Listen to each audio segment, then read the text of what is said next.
slide. Okay. All right. So, hello, my name is Stryker Buffington, and today I'll present to you a project that I worked on that seeks to simulate social distancing human behaviors using machine learning. So here's a quick roadmap of the topics I'll be discussing for the next 20 minutes, and after introducing myself and my lab, I'll give a brief overview of Unity ML agents, if you're unfamiliar, and that's the tool that this project utilized. And after that, I'll show you a quick video demo of the project, and then I'll dive into the development, challenges, and conclusions from the project. Sorry to interrupt, but yeah. Would you mind if I record this presentation? Oh, not at all. I'm also recording it myself. Okay, so let me start the recording. Okay, thank you. Sorry to interrupt you. All right, so just to reiterate that, I'm going to go over my lab and myself, present to you what Unity ML Agents is, the tool that we use for the project, and then I'll show a quick video demo and dive into the development, challenges, and conclusions of the project. And I'll end by discussing the future of this project as a tool for in-person businesses to optimize their stores for social distancing layouts, and I'll get into that a little bit later. So, as I've said, I'm Stryker, and I'm an undergraduate student at the University of California, Santa Cruz, and I'm studying computer science game design. I'm also a research assistant for AIST Labs at UCSC, where I explore multimodal immersive media, so integrating haptics, smells, olfaction, biofeedback, and more into virtual reality environments, and we explore this technology through the lens of serious games and assistive technology. So our overarching goal is to investigate how this immersive technology can help people. And for the latter half of this summer, I've been collaborating with Ken Kikuta and Natsuki Miyata as a technical trainee for AIST, with the goal of exploring human action generation through machine learning. And the product of that collaboration is the project that I'll share with you today. So to dive a little bit deeper into what my lab does at the university, AIST stands for Assistive Socio-Technical Solutions for Individuals with Special Needs via Technology.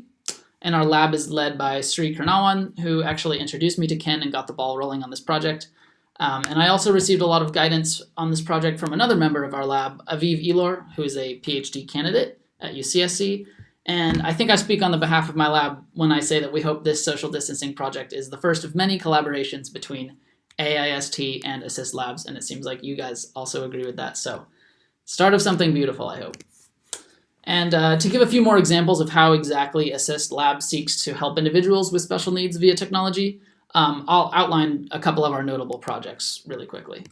So, Project Butterfly was a VR game that seeks to assist a person's recovery process from hemiparesis, which is commonly observed in stroke survivors, and the game requires the player to move a VR controller in order to collect gemstones and protect a butterfly, which gamifies the standard physical therapy exercises for hemiparesis rehab. And similarly, there was another project coming out of our lab called Project Starcatcher, which was aimed at rehabilitation of upper extremities as well. And in this, the player moves the VR controllers in order to catch stars as they fly by. And the goal of this project was to create a tool that increases physical therapy compliance through gamification of physical therapy, and it actually demonstrated a 40% increase in compliance when compared to traditional constraint-induced movement therapy, which was pretty significant. And then to give an example of a non-VR assistive game coming out of our lab, here's Spoke It. This is a game that is a tool for improving at-home speech therapy for children that were born with orofacial cleft. And the game's interface is entirely driven by speech, and it contains mini-games that each focus on different aspects of the speech therapy recovery process that follows a cleft surgery. So, quick overview of our lab and what we do. And with all that said, let's switch gears back to this social distancing project. So, the project has been fully integrated with Unity ML Agents, an open source Unity plugin that enables games and simulations to serve as environments for training intelligent agents. This experimental plugin enables a Python server to train agents in development environments through reinforcement learning, imitation learning, neuroevolution, and other emerging TensorFlow-based algorithms. So, to examine agent learning within this framework, we chose to explore two learning algorithms. Those were proximal policy optimization, PPO, and generative adversarial imitation learning, also known as GAIL. So PPO is a policy gradient method of reinforcement learning that allows sampling parallel agent interaction with an environment and optimizing the agent's objective through stochastic gradient descent. This is great for our project because it allows the agent to learn a task without a pre-existing dataset to base its decisions off of, and it's also very easy to tweak the reward signals to achieve a desired behavior. And on the other hand, GAIL is an imitation learning method where inverse reinforcement learning is applied to augment the policy reward signal through a recorded expert demonstration. And essentially a discriminator observes some task and is tasked with discerning whether or not that action originated from an agent or from the demonstration it's provided. And the adversary to that discriminator is the action generator, which gets better and better at imitating the provided demonstration. So over time, the actions generated become increasingly similar to those shown in the demonstration. And this is a valuable tool to us because it allows us to simulate human behavior. We can record real human demonstrations for our agent to imitate. And in short, GAIL provides a medium for the agent to imitate human behavior, and PPO helps the agent find the maximal reward policy to shop in a store without getting too close to other agents, or whatever you end up applying it to. So let's take a deeper dive into Unity ML agents and look at how it handles observations, actions, and rewards. Unity ML agents observes the learning environment in two ways. The primary method is numerical observations. The agent is able to view the value of a simple data type and base its actions off those values at any given moment in time. And these numerical observations are obviously a subset of the game state, and reducing the number of observations visible to the agent often results in faster training and more responsive agents. This means that the agent should only be given information that is extremely pertinent to its decision-making process. On the other hand, the other type of observation we have is visual observations, and this allows the agent to interpret images from a camera game object, which allows for essentially computer vision tasks within the training environment. However, it is a more complex type of observation, and it often requires longer training, and it's best suited for more object classification tasks. And since our project seeks to simulate human navigation, we chose numerical observations over visual observations for this project. However, we still wanted to give our agents similar information to what a human observer would require to complete a shopping task, and obviously humans have vision, so we wanted something that landed between these two methods, and luckily Unity ML Agents does provide a tool that does just that, and that is what we ended up using, and this is what they call a ray perception sensor 3D. So this is a built-in sensor that sends multiple raycasts outwards from an origin point, then automatically formats the resulting ray collisions into numerical observations for the agent.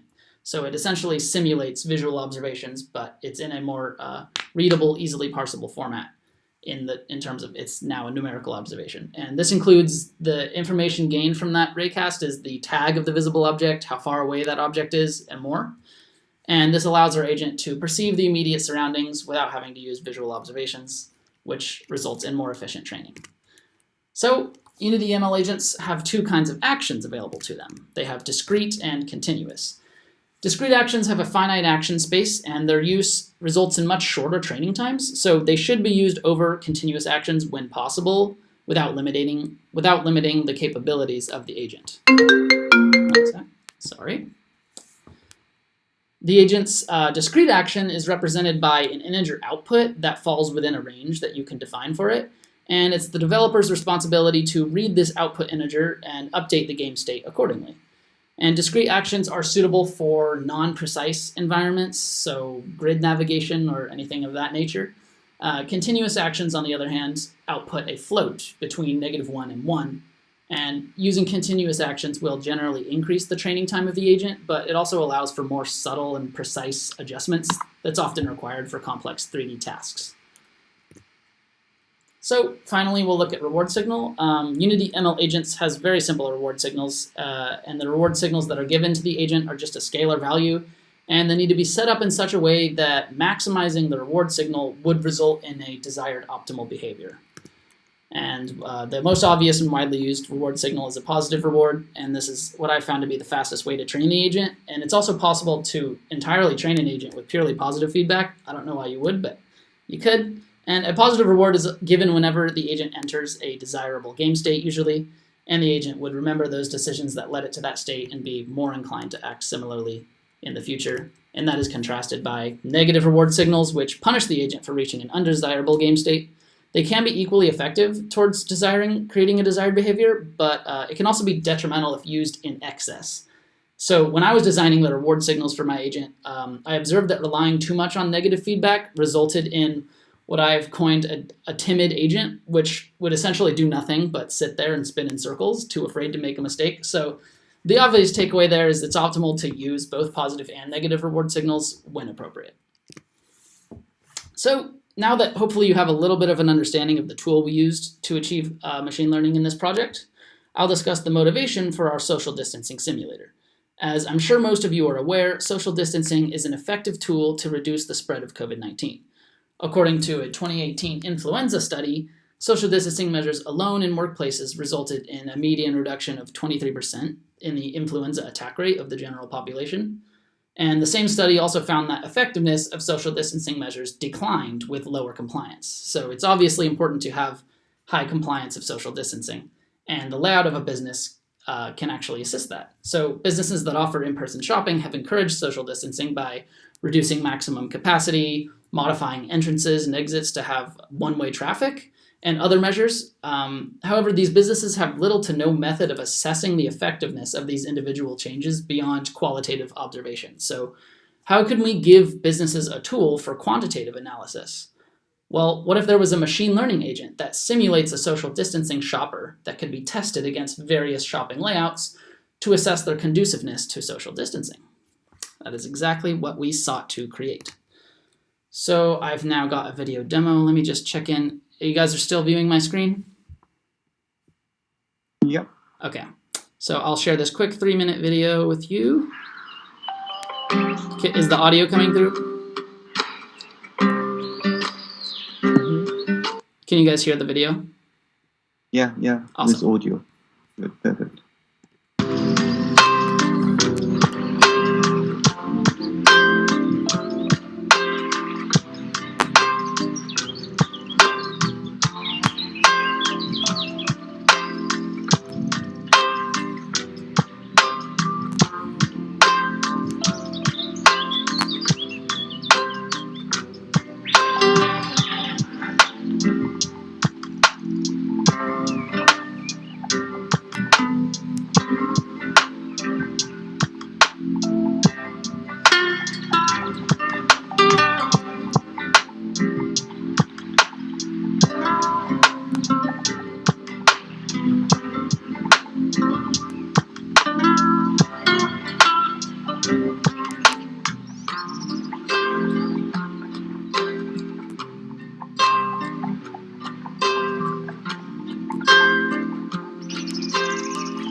So I like to just give that as a visual aid of what exactly was going on here.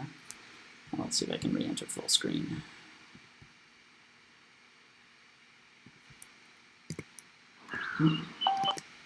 Okay, so that gives you a good overview of the project, but let's dive a little deeper.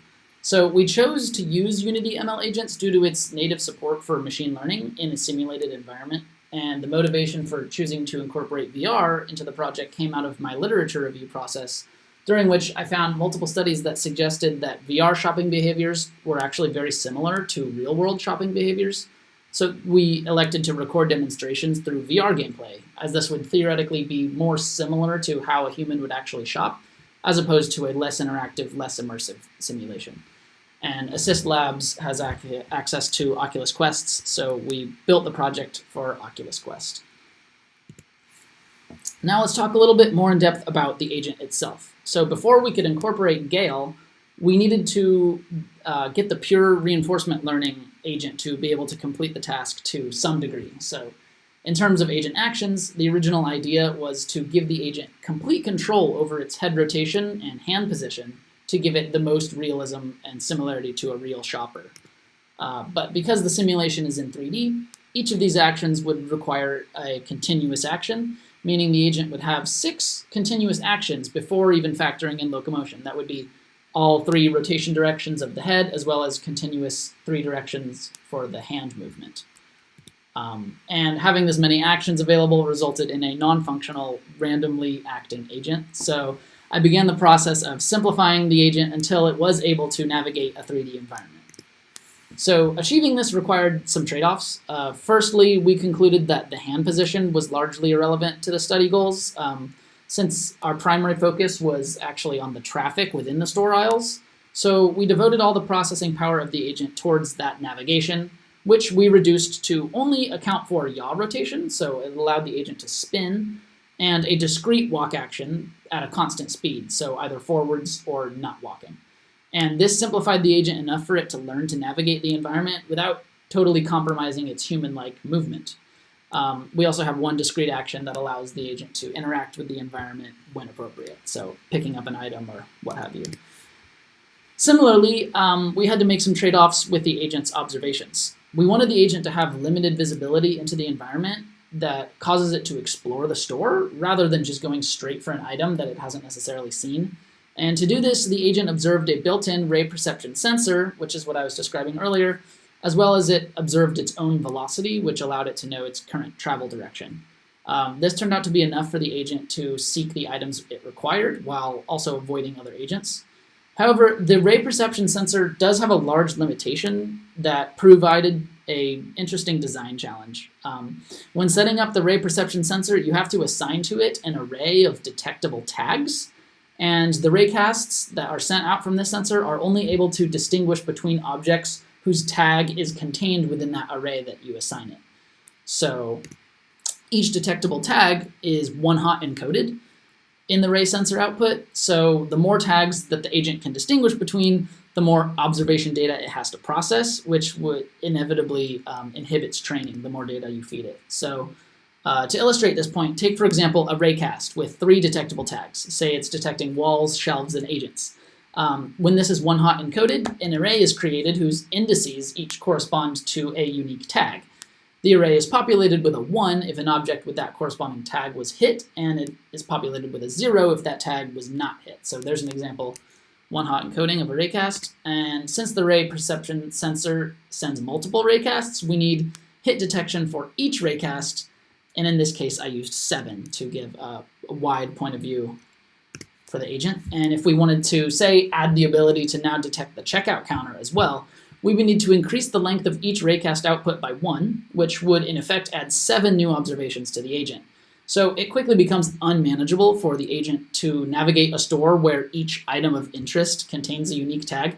And to put that into perspective, my original design for the environment contained 70 unique tags, which resulted in a totally untrainable agent. So once again, I needed to simplify the model. And the way that I did that was putting the computation of the agent's current objective in the hands of the environment rather than in the hands of the agent. So in this way, the agent would only need to detect 1 tag for all possible objectives it could be pursuing, and that was just the goal tag, rather than the agent actually needing to distinguish between a blue cube and a red cylinder. So to give an example of that, if the agent needed to collect a red cube, the shelf containing that item would be tagged as goal, while all other irrelevant shelves would just remain tagged as a shelf. And when the agent's raycast detects this goal tag, it moves towards it and eventually collects that item and receives a reward. Once the agent has collected that item, that shelf's tag returns to just being shelf, and the agent's next objective becomes tagged as goal. In this case, if the agent had completed its shopping and collected all its required items, the checkout counter would become tagged as goal. And this alleviates the need for dozens of unique tags while still allowing the agent to complete a complex task. One side effect of this workaround, though, becomes clear when you try to incorporate multiple agents into the same store. So if one agent is seeking an item and another agent is seeking checkout, both areas of interest would be globally tagged as a goal, and the agents would often pursue the wrong objective. So to solve this problem, I borrowed some principles from client-server games and gave each agent their own local version of the store, while projecting that local agent's position in their store to all other instances of the store. So this allowed our global tag approach to work for multi-agent scenarios, but this approach also becomes more and more expensive the more agents that are incorporated, because you need a new store instance for each agent. So in this demonstration GIF, you can see here the red agents are the local versions of an agent in their respective store instance, whereas the blue agents are network clones of a different agent in a separate instance of the store. So they can still see each other, but they don't get their tags confused because they're all in separate instances of the store. So now you have a little bit of a better idea of the design process. I'd like to discuss why I believe our VR imitation learning demonstration did not improve the agent's performance or realism. I think that's the main kind of discussion point of this project. So in the top right, you can see the cumulative reward training graph for GAIL, that's in red, and the reinforcement learning is in blue, so obviously the GAIL did not perform. I've concluded that the process of converting VR actions and observations into a format that's comprehensible by the simplified agent was likely what led to a suboptimal demonstration. First of all, there's considerable movement noise from human players as they look around a room and stop to make adjustments to their headset or their position in the real-world play space. However, that isn't enough alone to account for the GAIL agent's poor performance. An additional factor, which I think is the main cause, is that some observations and movements from the player are undetectable by the agent. And what I mean by that is we locked the X and Z rotations of the ray perception sensor to match with the agent's rotation abilities. Recall that agent is only able to spin in the yaw direction. So if a VR player looks down at their feet, the ray sensor would continue to just look straight forward, ultimately resulting in situations where the VR view and the sensor view are perceiving different things. So finally, we had to convert that VR headset Y rotation into a float between -1 and 1 so it could match up with the continuous action for the rotation of the agent. And this was achieved by just measuring the rotation of the headset between observations and then representing that change as a value between -1 and 1, which was fairly accurate, but I occasionally did record instances of the rotation value being greater than 1 when the player rotates very quickly. So it was also, unfortunately, not an exactly one-to-one approach. So that could have been another cause for the discrepancy between demonstration and the agent being able to learn from that. So while this project may not have leveraged GAIL effectively, it still informs future GAIL VR integrations. For such projects, I have some recommended alternate approaches. So the first of which would be giving the agent just higher-level observations and actions, rather than the low-level movement and raycast data. These high-level observations would be dependent on the context, but an example for this project would be, say, actions such as pursue item or avoid agent, supplemented by observations that are high-level as well, such as check stand is busy or agent is blocking path, rather than those 7 raycasts with 8 different detectable tags that could allow for a lot of discrepancy between demonstration and action. So another approach could be to use visual observations alongside numerical observations, which would make the VR view and the agent observation more closely related, although that would come with its nuances, as that's generally a harder observation to train from. And if instead a similar approach to our project is desired, it may just be sufficient to increase the degrees of freedom of the agent's rotation to better match the viewpoint of the VR player, so allow it to also look up and down, although that would come at another training cost. So It's possible, but it would need some work. Overall, the project did produce a functional social distancing simulation that can be incorporated in future projects, I believe. And the most obvious of which would be a rating system for how well agents are able to achieve social distancing in some given store layout. So this could be based on the time required to shop, as well as how many social distancing violations are observed during a shopping session. The next step in that process would then be to develop a store layout generator that uses some sort of graph search, like a Monte Carlo tree search, to output an optimal store layout given business-specific parameters that is then evaluated based on that rating system I just described. So, and then one other change that could develop on this project would just be to improve the GAIL recorder to actually train a more human-like agent. So that concludes my presentation. Thank you for your time, and I am happy to answer any questions you have.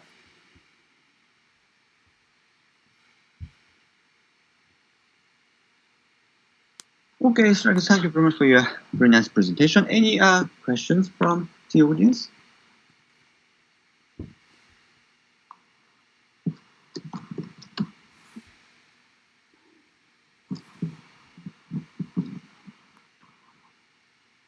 Okay, then I have one question. Could you share us your the last slide? No, not the last slide, but the future work presentation slide. Yes. Are you seeing it here? Yeah. Okay. Sorry. No, the previous one. Yeah, this one. For this high-level agent observation, for example,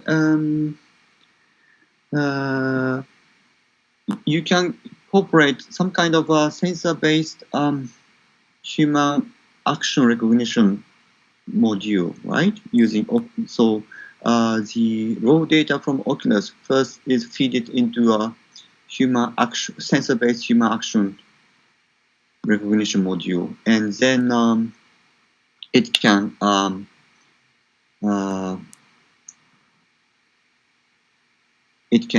of label the raw data into a more higher level action label. Correct.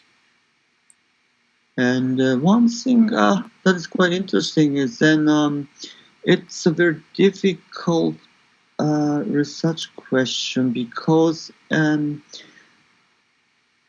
there are cases where you just want the higher level action label, like a grabbing or standing or something, or walking or something. But I guess there are some cases where you also want to kind of incorporate information like intentions of the human being, right? And this is quite difficult question. For example, in visual computation, this distinguishing intention is a very difficult thing because you may grab a ball and move it from left to right, and the intention is maybe you want to just dump it. It's garbage, and you just want to throw it in trash, or you're just moving it because it is important and you want to keep it in the right side. So you're moving on an object from left to right maybe is because it's important or it is not important. It depends on the right side. Interpretation of that action is based on you need some kind of information about the intention, and that is very difficult without context. And do you know any research application in this kind of a VR gamification kind of gaming research where people try to incorporate some kind of intention, like he or she may move her left hand to some direction, and it is based on, usually it has some kind of intention, right? Right, yeah. I'm not aware of any previous literature on that, but it does sound like something that would have been explored. And I mean, off the top of my head, it seems like if you somehow incorporate declaring your intention into the game design process, you could kind of have a prediction of what the player is trying to do at some time. Like if they accept some prompt to do something and then they carry out that action, you would know that their intention is whatever they selected. So I'm sure it could be baked into the design process, but I'm not sure if someone's done that already. That's an interesting point. Okay, thank you. Okay, any other questions?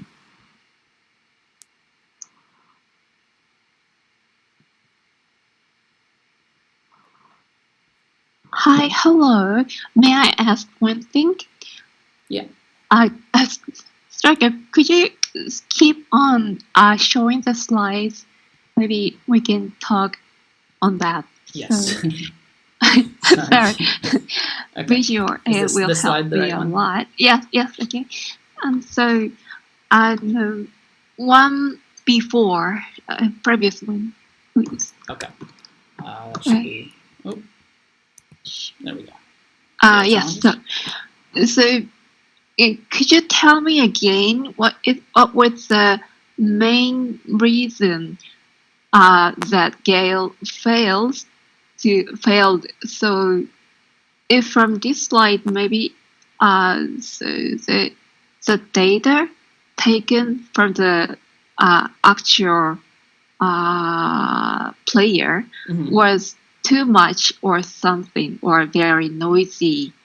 So could you tell me again the main reason why the simulator failed? Right. Yeah. So I believe the main. This is like a hard question to kind of pursue, but I believe the main reason is that there was a little bit too much of a difference between the VR player's experience and game objectives and the agent. So it wasn't exactly one-to-one because the VR player is controlling their head, yaw, and roll and pitch. So 3 different directions of head rotation, as well as they have 2 hands that they're controlling. And the agent, out of all of that, is only able to observe 1 rotation. So all of the subtleties of what the player is doing, say they're looking down at the shopping list that's in their hand, the agent would not be able to detect that. And in fact, the agent did not have a shopping list in its hand that it had to look at. So because the tasks were slightly different, I had predicted that just having the sensor point forwards and ignore all those player rotations would kind of cancel out all of those actions and allow the agent to just kind of ignore that and just focus on what it needed to learn. But I think that a lot of those actions that the player ended up doing that involved looking down at their list or looking back and forth in the store was not perceived by the agent. So it just saw that as noise or like randomness that it couldn't really differentiate what the player was actually doing there because there's not a one-to-one mapping. Then, so yeah, that was the main one, I think. So sorry. So if we can get the data exactly what they saw, or depending on their head direction, then do you think it would be enough to make the simulator a success? I can't say for sure it would be a success. I think I believe in it enough to be worth pursuing. And to supplement that, I think there would need to be a significant quantity of demonstration data that you're using, because there is a lot of nuance to that. But I do think it's worth pursuing, and that it could turn out better than this project's utilization of it. Okay, thank you. Yeah.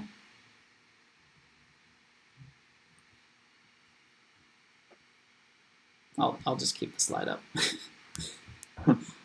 Okay. Thank you very much. Any other questions?